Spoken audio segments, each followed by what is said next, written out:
It was 2:17 a.m. when the humming turned into something that sounded like voices, not screaming, not talking, but something deeper, older, layered with a rhythm that pressed against my chest like a second heartbeat.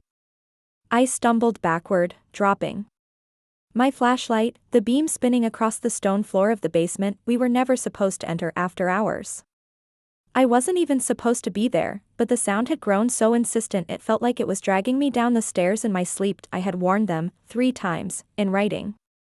I told Mr. Halloran that the vibrations were changing, that they weren't mechanical, that they sounded like breath. He laughed. "It's a foundation shift," he said, sipping his espresso like the earth beneath our office building wasn't trembling with something not quite human every single night. "Get an early night, Ben. You're overworked." But I hadn't been wrong, and now the basement, the supposedly sealed, bricked-off sublevel, had opened. On its own, I reached for my flashlight, fingers fumbling across the cold ground, when something brushed my hand. Not touched, brushed. Like a whisper. That knew my name. I snatched the light and pointed it into the darkness, and the beam landed on the wall.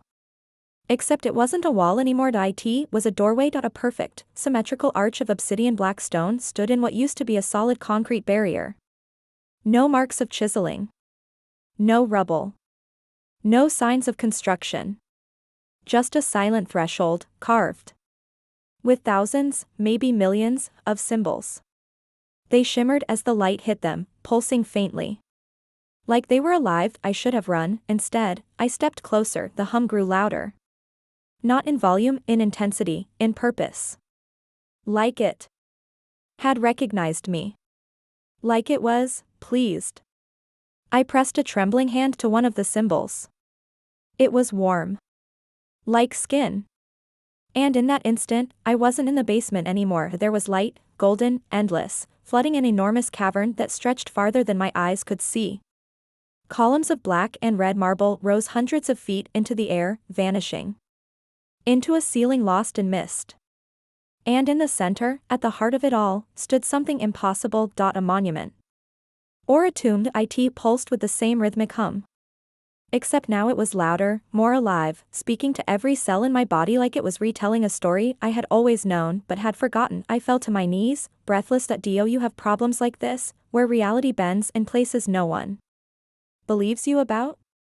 Where the warnings you give are dismissed, and when the truth erupts from beneath the floorboards, it's already too late, because that's where it began for me, when the archaeologists finally came, not the local ones, but the ones with no names and no countries. They didn't laugh. They didn't question me. They just looked at the monument, then at me, and asked in dead serious tones, "Which one of you touched it first?" I couldn't answer. Because the symbols hadn't just spoken. They'd entered me. I felt them inside. My bones, my blood, like they were waiting, and then the monument moved. It wasn't a statue. It was waking up.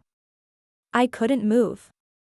My knees were pressed to the stone, my breath shallow, and every beat of that ancient rhythm inside the monument felt like it was syncing with my own heartbeat, overriding it, claiming it. The archaeologists didn't speak. Again.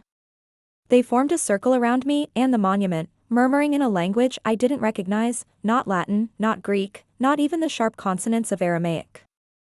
It was a chant that twisted the air, made the lights flicker, and made the shadows seem like they were whispering to each other. The tallest of them, a woman with gray hair braided like vines down her spine, stepped toward me and knelt. She looked into my eyes as though she was searching for something buried inside. Her pupils dilated unnaturally, swallowing almost the whole iris, and then she whispered, "You should not have awakened it." I tried to ask what it was, but my throat closed like it had forgotten how to form words. I was sweating, freezing, and somehow burning all at once. My vision blurred. I felt something pulling, not from the outside, but from within me. Like a memory that didn't belong to me was rising to the surface. They laid me on the floor, and the chanting grew louder, faster, more desperate, and that's when the screaming started. Not mine, not theirs, from the monument. It wasn't a scream of pain. It was recognition. A long, groaning, furious cry that rolled through the chamber like thunder through water. The stones vibrated. Dust fell from the ceiling. The air grew thick. Not just humid, dense, like breathing through syrup. My eyes snapped open, and what I saw will never leave me. The face of the monument had changed. It had a face, not human, nothing that kind. Angular, sharp, impossibly symmetrical, like geometry had birthed something sentient. Its eyes were made of the same obsidian stone as the doorway, but now they pulsed red from within. Its mouth, a thin, endless line, opened just enough for something black to spill from it like smoke, slithering across the ground toward me. The archaeologists stood between me and it, arms raised, chanting louder, the language now sounding like iron grinding against bone. One of them, the youngest, collapsed, blood pouring from his nose and ears. The others didn't flinch. They kept chanting, but the smoke touched my skin. It didn't hurt. It welcomed me, like it recognized me. Visions filled my mind in a flood that drowned out time, vast cities built underground, lit by flame that never needed fuel. Towers of bone and glass that touched the sky, creatures with too many eyes, moving in impossible directions, and always, at the center, the monument, or whatever it was before it became this thing that a god. A prison? A heart. I saw humans kneeling before it in the thousands, offering up not just sacrifices, but themselves. Willingly. Joyfully. And I saw one who refused. A traitor. A breaker of pacts. He looked like me. That's when I screamed. The old woman tried to hold me down, her voice cracking as she chanted the final phrase. One word repeated over and over again like a lock being turned inside the soul, but the smoke was already inside me. Something ancient opened its eyes behind my eyes, and then everything snapped. I woke in a hospital. Alone, they said I'd been found. In the basement, unconscious, no one else around. No monument. No archaeologists. Nothing but dust and stone and collapsed flooring. They said I must have imagined it all. That it was gas, or a breakdown, or stress. Mr. Halloran had vanished. The building was condemned, but I knew the rhythm never left. It beats inside me still, and every time I close my eyes, I hear the voices, not calling for help, calling me back. I didn't speak for 6 days. The hospital staff said I was catatonic. They brought in specialists, ran scans, whispered behind clipboards. But they didn't see what I saw. They couldn't feel the way the world had shifted under my skin. They had no way of understanding that I wasn't broken, I was changed. I had been pulled into something older than the foundations of cities, older than time written by man. Something remembered me. And it was still awake. The rhythm was my constant companion. It never stopped, not even in sleep. It whispered in pulses, in dreams shaped like spirals and doorways and blood. Sometimes it hummed in the voice of the monument, low and hungry. Sometimes it echoed in my own voice, twisted, deeper, distant. I'd wake up with my fingers digging into my skin, tracing the symbols I should never have touched. I couldn't stop. I needed to remember them. When I was discharged, I wasn't sent home. I didn't have a home anymore. My apartment was under investigation, that's all they told me.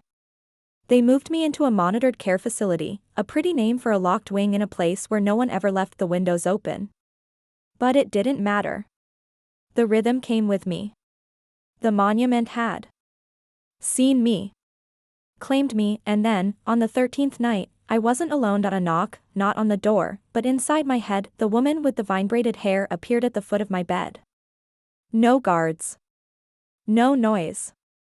Just her and the thick scent of dust and time. Her eyes weren't black anymore, they shimmered gold. She looked tired. Not weak. Worn, like stone after centuries of wind. They buried it for a reason, she said softly. But you brought it back. I didn't mean to, I whispered, no one ever does. She handed me a thin journal, bound in leather so old. It flaked in her hands. The first page was blank, but warm. The same warmth I felt in the symbols. You've been marked, she continued. You carry part of the seal now. That rhythm? It's the key. It sings when the gate draws near. What gate? She didn't answer. Instead, she stepped back and vanished. When I opened the journal again, the page was no longer blank. It held a map, not of places, but times. Markings of convergences, intersections where the seal would weaken, where the monument song would grow strong enough to reach others. There were names written in a language I somehow understood. People. Dreamers. Ones who heard. The rhythm too. And at the center of the map, my name. In ink that pulsed, I began to follow the instructions. Not because I wanted to, but because I couldn't stop myself. City to city, basement to basement, always chasing the echo. I met others like me. Not many. Some had gone mad. Some had given in. A few, a precious few, fought it.